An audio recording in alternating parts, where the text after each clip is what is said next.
Yo, what's good? It's Drayson, Aerithist, or Joey, and today we're gonna be talking about why the fnaf plush series, stupid fnaf plush friks, ultimately backfired. Uh, it just kind of went all willy-nilly.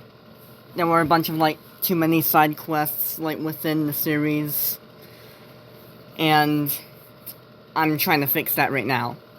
Also, I'm sorry for the bad audio quality. I'm literally making this entire video with just my phone. That's how I always been doing these videos. But today, I want to talk about why the series ultimately backfired and why I had to eventually replace the series with this more confined, constructed FNAF Plush series instead of this, multi-hundred episode type wannabe. This video is completely unscripted, so sorry if I stutter on some words or whatever, or if I say every now and then. It's just me and human nature, But anyways, let's get to the basics of why I had to eventually replace it. As you can see in these playlists right here, there's a lot of side content other than just the main stupid FNAF Plush Frick series. I had to eventually put this video in front of every major playlist that ties directly with the lore of stupid FNAF Plush Friks. It's basically like a mini video of me explaining why, but it's not the total deep dive video that this video is. I've been playing on this video for a while. The point where I think I messed up on stupid FNAF Plush Friks was right when I decided to change the lore a little bit, only because I made the previous episodes a little too complicated. The original idea was David was supposed to be this god or whatever that was taking control of the plush friks, but I decided to change it a little bit because my lazy-ass self didn't feel like rewatching my older episodes because I made 50 episodes at the time. And then out of nowhere I introduced villains without having any plan on what they were gonna have a position during the series, as that these episodes early on were never scripted, which is the thing that I messed up at. The episodes were never scripted to begin with.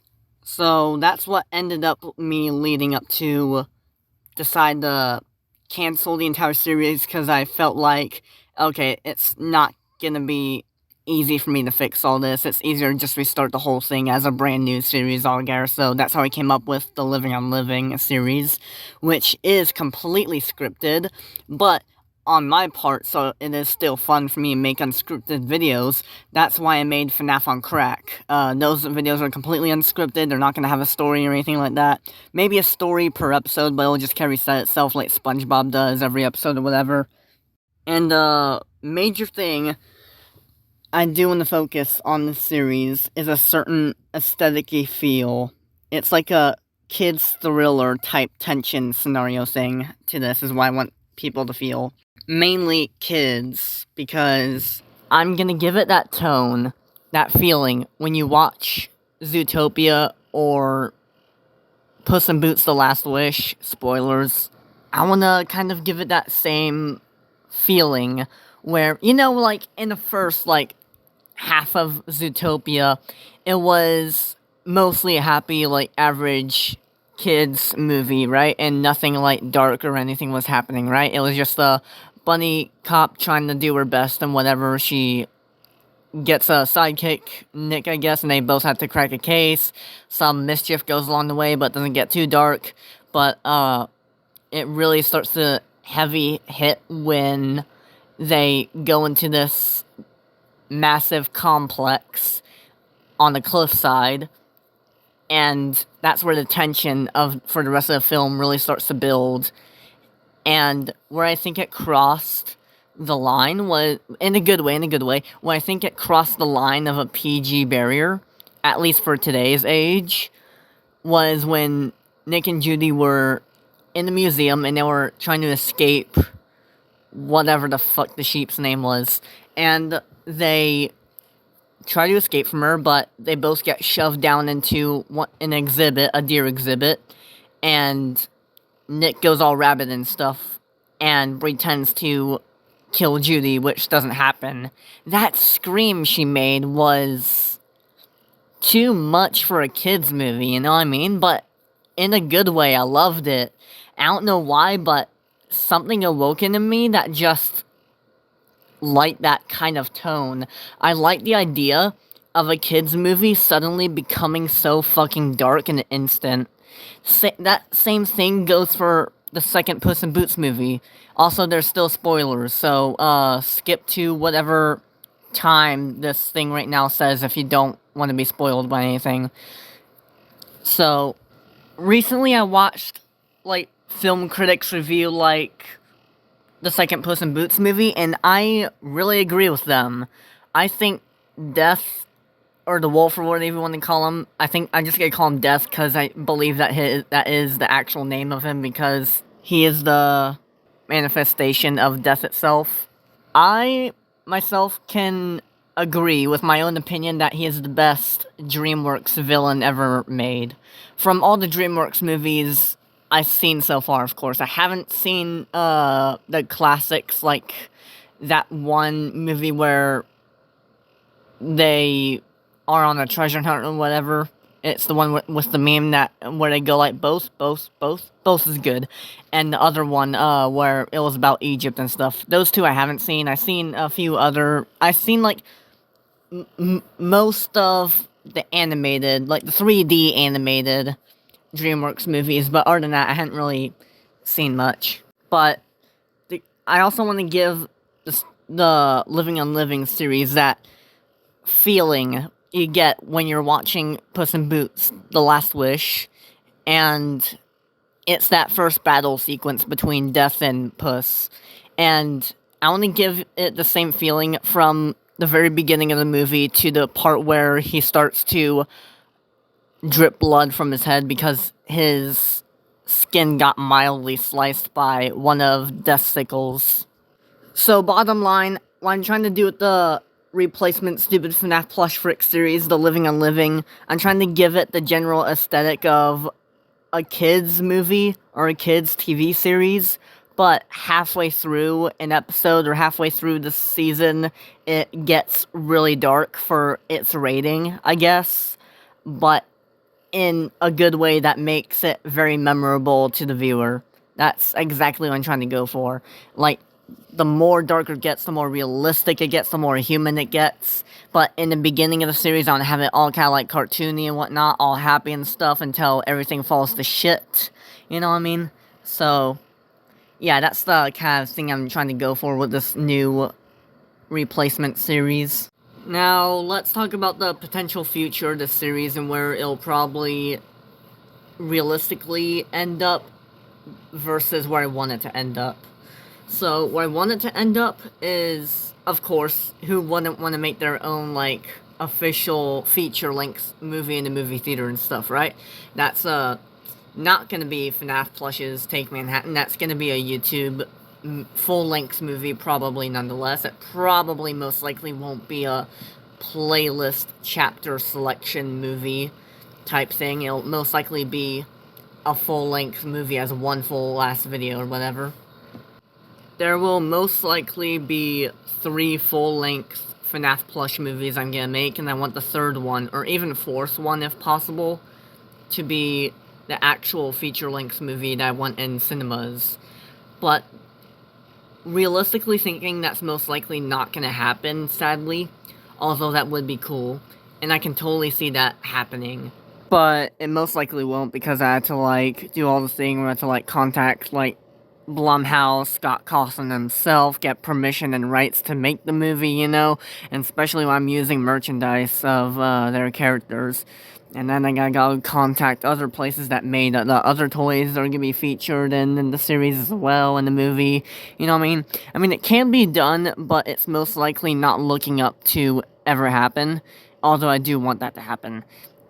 You know what they say, when you reach for the moon, and you sometimes miss it, you'll land on the stars? That's kind of this scenario right here. So even if I don't ever get the plush movie as an actual movie in the movie theaters, I might still get some decent views off of it. Another aesthetic-y type feel I want to incorporate into the series is the kind of like comparing when you first watch The Force Awakens to the rest of the Star Wars trilogies.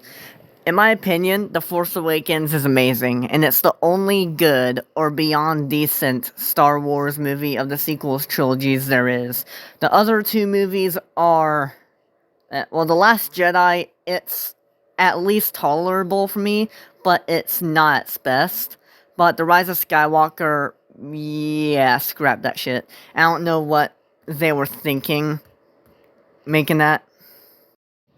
I want maybe potential seasons after FNAF Plushes Take Manhattan to have a Force Awakens type feel to, like, give it the sense that they're sequel seasons in a sense. That, like, abandoned castle type thing. Or trying to give you the same feels to feel nostalgic for something that you've seen a long time ago, but then you come back to visit it again only to see it withering away. That's kind of what The Force Awakens does when you see that Star Destroyer hit, like just deserted on Jakku. I'm thinking about having, like, the first 3 seasons, like the originals, and the Death Clan is a separate series that's about mostly the Death Clan and probably the prequels to, like, what happened before the Living Unliving series, and then seasons probably 4 and 5, maybe even 6, and that's about it, will be like a sequel thing, where it's like the next generation after Chica and stuff like that, or like after, like, Chica's like an old woman, stuff like that, you know what I'm saying? Also, I really thought of having a lot of gore and a lot of swearing in the series, but that's gonna change to a more moderate tone because I don't want to go overboard. I'm gonna save the overboardness for FNAF on Crack. That's gonna be the R-rated series. But the main series, The Living Unliving, is gonna be a PG to PG-13 series. It's not gonna overdo it with gore, although there will be some very disturbing gore moments in a few episodes of the series, and that's about it. That does include the FNAF Plushes Take Over Manhattan movie. The script for the movie hasn't been even written properly yet. I only made a rough draft version, and I'm gonna, like, change everything about it. So, yeah. And everything past episode 4 that I've written so far is crap. And don't worry, everyone, I'm not gonna make this series more complicated than it needs to be. I'm really just taking the best elements from stupid FNAF plush friks and implementing those lore, plot lines, and story arcs into this new FNAF Plus series, The Living Unliving. And there will be an early prequel in the chronological order of the series, which is a separate mini-series called The Death Clan, and there may or may not be a sequel, like seasons 1, 2, and 3 that I already got planned. So yeah, that's it, and thanks for watching, and I'll see you guys in the Direct, which is the next video. It's basically gonna be like an introduction to, well, late introduction to this year of the content I'm gonna be making. Sorry about that. But I decided there's gonna be 2 Directs per year, and I feel like that's just enough. And it's gonna be kind of like a PlayStation type Direct thing, or more of a Nintendo Direct, less of a State of Play Direct thing. But yeah, the next video that's gonna be coming up is the YouTube channel Direct thing, and I'll see you guys when that happens. And you can forget about everything that happened in the last Direct with, like, the Zebro movie and stuff. That could still happen, but I think I'm gonna have Zebro's story more in the Death Clan miniseries, which is gonna have a lot longer episodes, but there's gonna be a shorter, amount of episode collections, if that makes sense. There's gonna be a shorter collection of episodes in the Death Clan series. So, yeah, enough rambling on. You get what I'm saying, and yeah, I'll see you in the Direct. And have a good one!